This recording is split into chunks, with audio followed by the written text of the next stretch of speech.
Welcome to Zen Money Monday, weekly conversations with innovators, thought leaders, and entrepreneurial junkies about building good businesses, exploring what the idea of Zen money really means, and how to achieve it. With your host, author, business strategist, and Zen Money CFO, Liz LaJoy. Hey everybody, welcome back to Zen Money Monday. If you missed last week's episode, I had a really interesting conversation with Myra Leinerberger, the founder of Microschool Builders, about the business of education. It was a really important conversation, I think, for many of us who have kids in the era of COVID. So if you want to check that out, you can go to zenmoneymap.com/040 to check that out. And this week, I want to talk a little bit about the concept of investing in your business. This is a term that we love to use when it comes to spending money in our business. And I want you to think a little bit more strategically around what is truly an investment and what is actually just an expense for your business. So a lot of times, especially when we're getting started, but even later on, we have an offer in front of us, right? We're always inundated with new software that we can pick up that supposedly is going to help us do things better. Maybe it's a new coaching opportunity, right? To have someone help us get things to the next level. We have new opportunities to get into rooms with people. All of these things cost money, and the language around them out in the social media world especially, I find interesting because it's always involving investment. Spend money with me and it's an investment in your future. It's language that has been used for a long, long time, from anything from buying a car to a house to, things that are going to grow your business. And I just want you to be really clear on what the difference is, because not everything is actually an investment. And here's how you know the difference. So the technical definition of an investment is something that returns money back to you by the spend, right? You can think of this in terms of stocks. You invest $5,000 with a particular stock, and over time, maybe you have dividends pay back, maybe you have other forms of cash that come back, and then eventually when you sell it, it will give you more money back than you put in. So if you hang on to it for a while and you sell it at $6,000, you have invested, you've gotten $1,000 back on that initial investment, and that is beneficial for you financially. If we spend $10,000 to work with somebody, it may or may not be able to be technically checked off as an investment. So if you're looking at spending a lot of money and you're unclear of what the outcome's going to be, here are some things that you can do to make sure that you're getting the most out of it. So things that are low ticket items, I want you to think about as, is this something that you need to have to keep the wheels turning and the lights on in your business? If so, it's not an investment. It's just a spend in your business. It's money going out the door, right? Your financial river is flowing some money out towards these expenses, and that's just the cost of doing business. There's nothing wrong with looking at it that way, but that is the more accurate way to look at it. So if you have budgeted $10,000 for training and you expect it to help you continue to grow your business, in my mind, that's actually not an investment necessarily.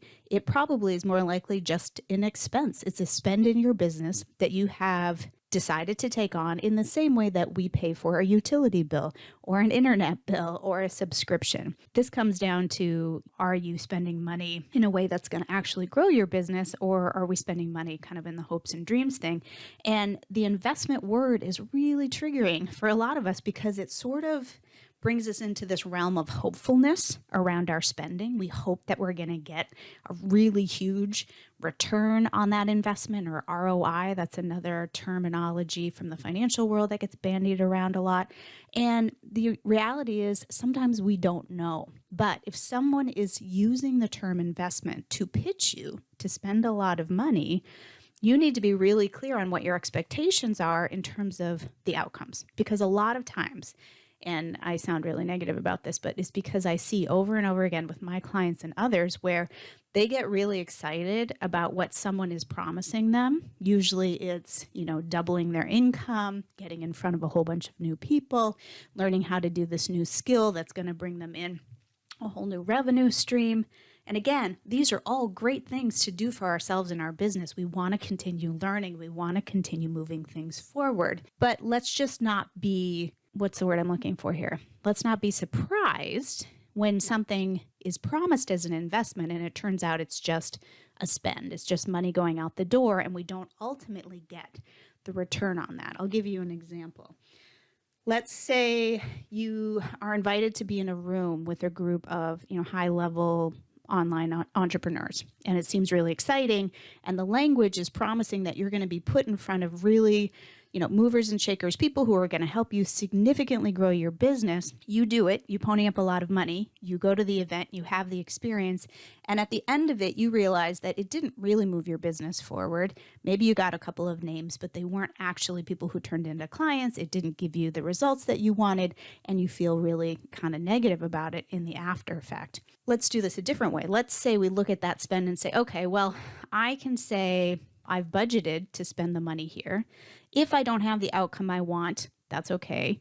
It's not great, but I can live with it because I've budgeted this spend. If it doesn't actually push my business forward, it's not ideal, but maybe I'll make some contacts that down the road are useful for me, and that's enough. And that's worth spending $10, $12, $15,000 to be in that room, right? Whatever the dollar amount is. But at the end of the day, it's a more realistic approach maybe to what you're going to get out of it. So I want you to think anytime you have a big investment opportunity, consider the fact of, a lot of people like to throw around this investment/return on investment language, but then people don't take the next steps to actually look at what would be considered a good return for you. Would it be walking away with, enough names in your pocket to have one new client?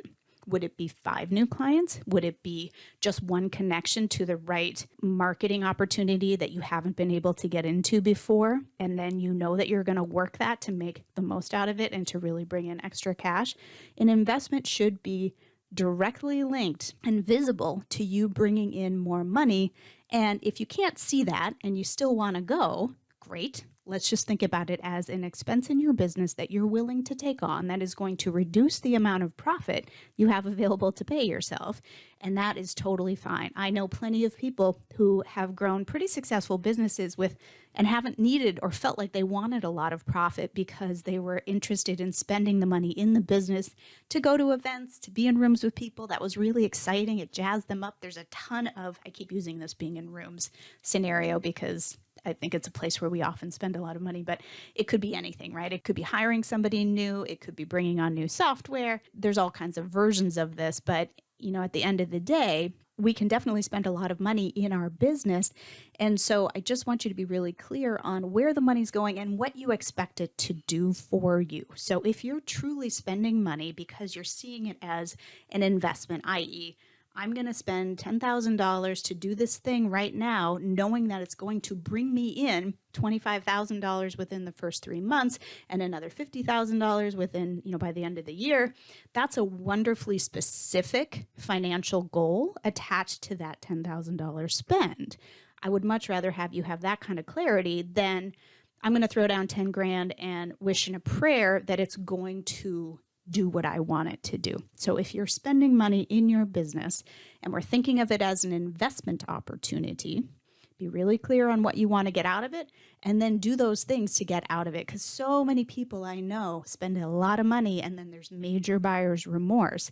And that is an interesting place to be because often we don't blame the people that we gave all the money to for not holding up their end of the bargain and giving us the outcome that we wanted. We blame ourselves for not recognizing that that was going to happen or for not doing enough. We always think, I didn't do enough. I didn't shake enough hands. I didn't get enough business cards. I didn't present myself well enough. There's a lot of anxiety around it that we turn inside, right, internally to abuse ourselves over this big spend without thinking, hey, wait a minute.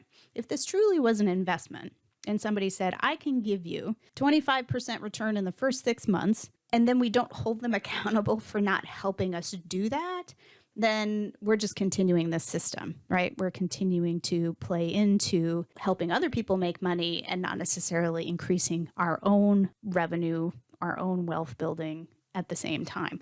So just, it's your job as the business owner to be as strategic as possible about where you put your dollars. And time again, I see people making very gut responses and gut decisions about spending, particularly in the online space. And it doesn't always move them forward. In fact, it can put them into significant debt. So be very clear about your ultimate goals. How many people, who is it going to put you in front of? A lot of this ends up being around marketing and those sorts of activities. Those are where we feel the worst about it. If we spend on the wrong person, there's all kinds of reasons why that might not go well.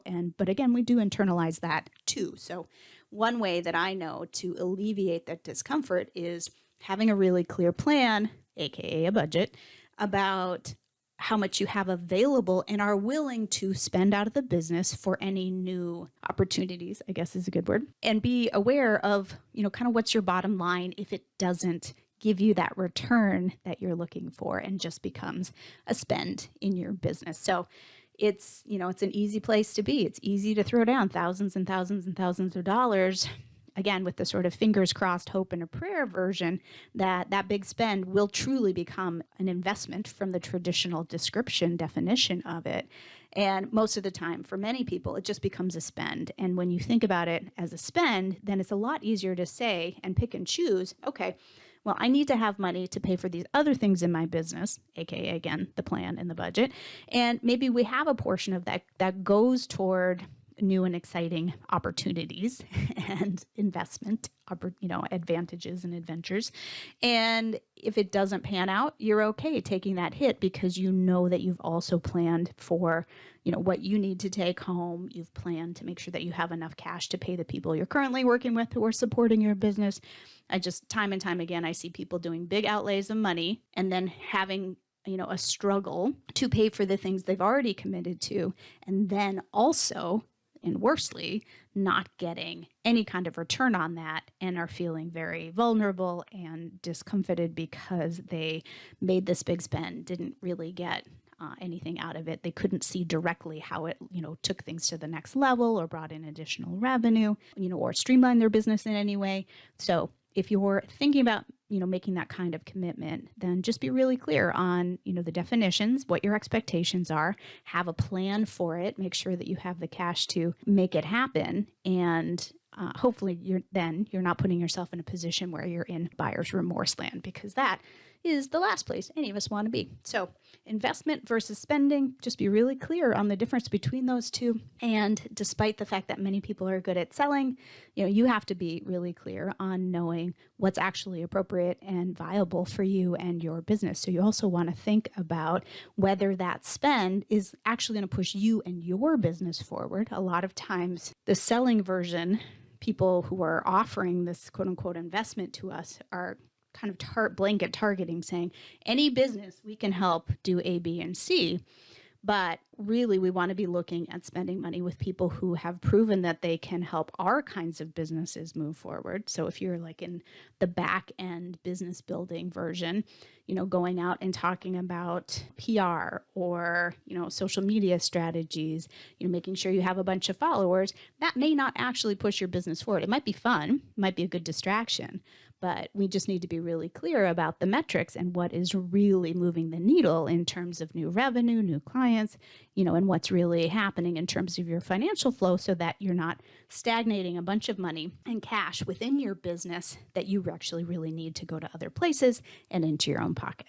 I hope that's a helpful food for thought this week. If you want to check out next week's, I'm going to be speaking with Stacy Nachowski actually about finding your social media groove. And that's going to be really fun as well. So stay tuned for that. In the meantime, I hope you all have a fantastic week.